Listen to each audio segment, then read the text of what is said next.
Hey, how's it going, guys? I'll try and do a quick one. I just want to talk about Jesus' skin color and UFOs. So I'll try and make it a quick hitter and just get my points across. But Jesus is a black man, and I'm going to talk about why that is true from the Bible, and then also why I feel it's very, very significant for the end times as well.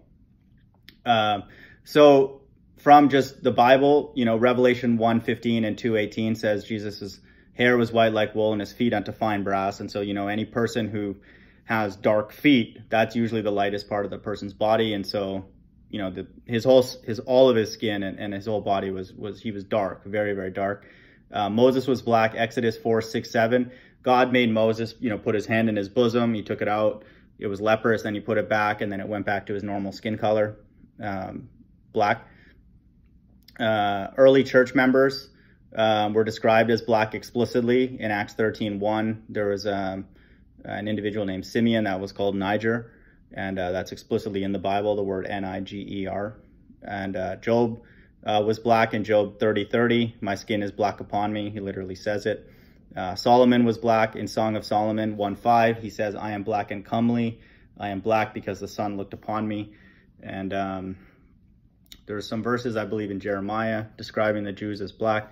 The Hebrews, if you go to their videos, they'll talk about a lot of things, and some of it's nonsense, but a lot of, you'll get a lot of verses from them supporting that. And they put me onto that, and can't argue with it and don't want to argue with it, and it makes sense. And I'll explain why it's very, very relevant to the end times from a more sort of independent source, I guess, but much more qualitative. The former Prime Minister of Egypt, Gamal Abdel Nasser, on I believe it was on a TV show years ago. He's Europeans claiming to be Jews are Hebrew-speaking Gentiles.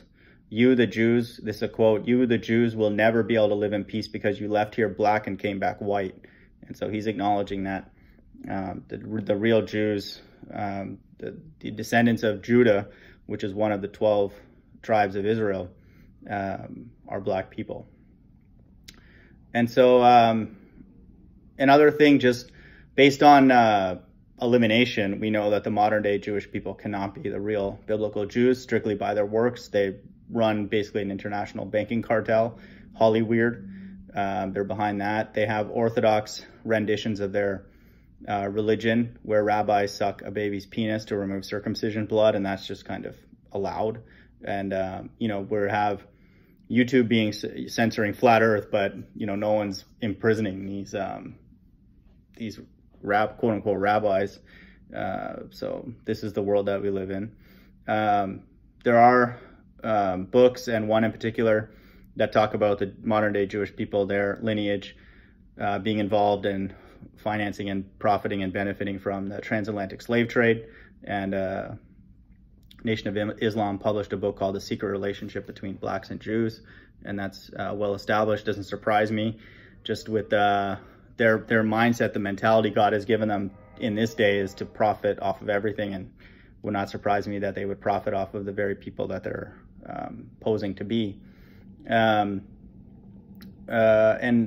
ancestry test, Dr. Ahmad Al-Gundi, there's a video on my channel where he talks about the Jewish people today are not the biblical Israelites. And, he explicitly says Negroes and other people are the actual Israelites. And another point just from related to genealogy explicitly in the Bible is that if there's a group of modern day Jewish people called Ashkenazi Jews, and they are Jewish people from the Russia, Ukrainian, Polish region. You can just find that on Wikipedia.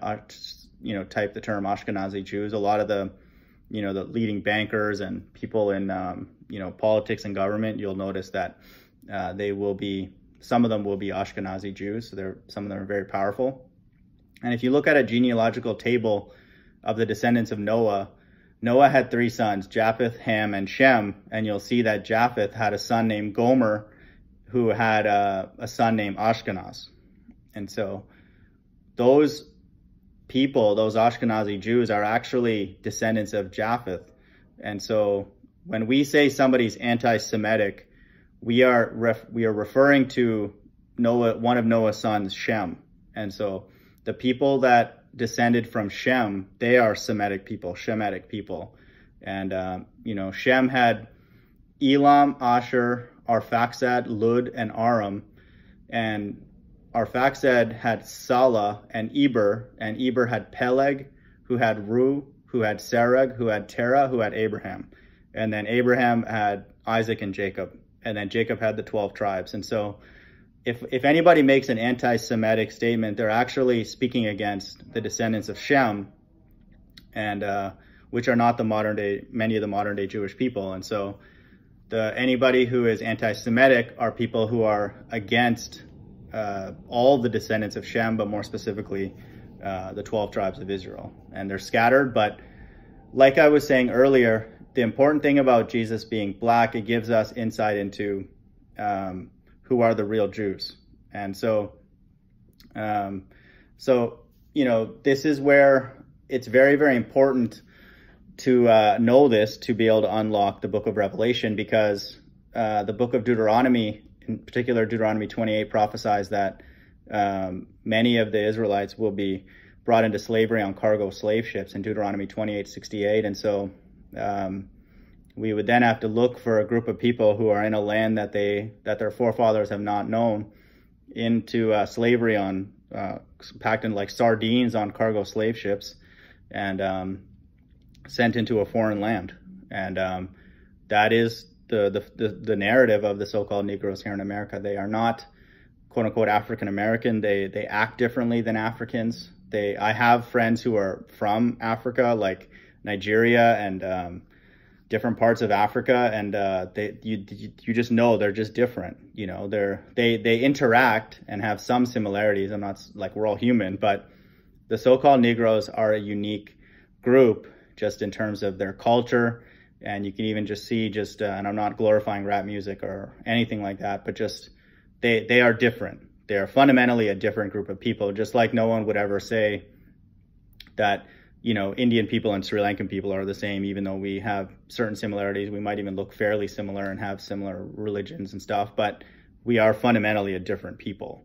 And, you know, that's the same thing with the so-called Negroes and the Africans. They are not African American. God has done that as a judgment for, you know, lack of faith and all the things that, and this narrative that God is architecting.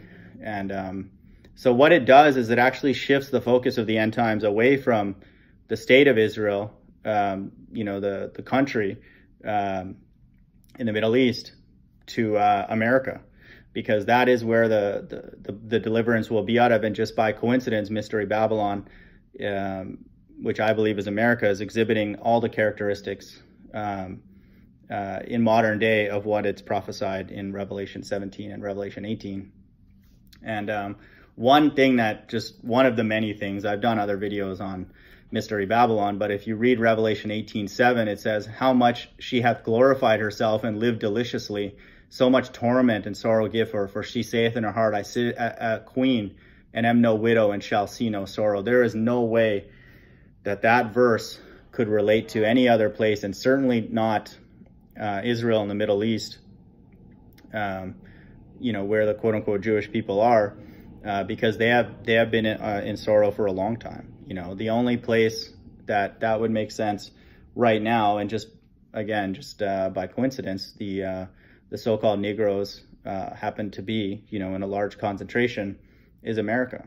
You know, that's what people are saying now, and America is like unraveling, and people are still saying that. You know, like we've had more store closures this year, year to date, than all of last year. And so, you know, people are still singing that song, and America's like, you know, there's an inflection point happening economically. Most people are acknowledging that, and people are still saying that, you know, we will sit as a queen and see no sorrow. And so, in my opinion, all things point to the end times being focused around America. And so the last point I wanted to make is about UFOs, or entities that are outside of this dome, this enclosed system that we live in. You know, there's a lot of truthers, quote unquote truthers out there, who are saying that aliens are evil, it's an alien deception, there's Project Bluebeam. This is a bit tongue-in-cheek, but I'm also serious. If there were other entities that would come and invade, I would want to go talk to them. You know, I would ask them if I could communicate with them. Hey, what's going on where you guys are? Because here we have humans having sex with animals, and no one seems to have any issues with it. We have rabbis sucking, you know, baby's penis blood. We have every kind of, you know, perversion that's going on. We're eating garbage food. The air is disgusting. Everybody's lying about everything.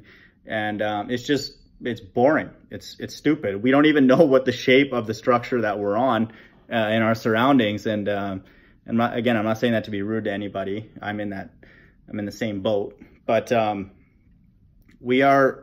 there's nothing going on here, you know? So I would actually like be curious to know, like, hey, what's going on over where you guys are? You know, is it better than this? Can't be worse. And so to me, that whole narrative that, like, you know, these aliens or everything outside of this existence is like foreign, resist it, don't look up, don't look around, don't think that there's anything else good out there. That's what this system is all about. It's like literally everything here is good, you know? And so that's what we're fed. That's a narrative that we're fed. Just don't complain, suck it up, you know, work, climb the corporate ladder, make the best of your situation. All these like zingers, these one-liners, these philosophies, and the Bible describes it as like wine, you know, that America has spread philosophies, doctrines worldwide, not just homosexuality, just enjoying this place. And now if many people are waking up who have eyes to see and ears to hear and spiritual eyes, that we're living in hell. This is hell. And this is the most livable unlivableness that could ever exist for a lot of people. And to me, even the people at the quote unquote top are enslaved in some way. And so, you know, I just encourage everybody out there to challenge that narrative that the things going on outside of this enclosed system cannot be worse than this, and to me are God's angels and entities that we want here. We want to welcome them, or if they're going somewhere, we want to go with them, because this is hell. This is the most stupid and perverted and disgusting that, in my opinion, things can get. And so, you know, and America just happens to be the ringleader of it. And to me, this is where the focus of the end times will be, is actually in a place called Mystery Babylon, which America fits all the criteria for to a T. So again, we don't know with 100% certainty that we're in the end times, but if we are, and again, the mark of the beast looks like it's right around the corner, America has to be Mystery Babylon. And again, the Israelites are scattered, but they're highly likely a large concentration of them here in America.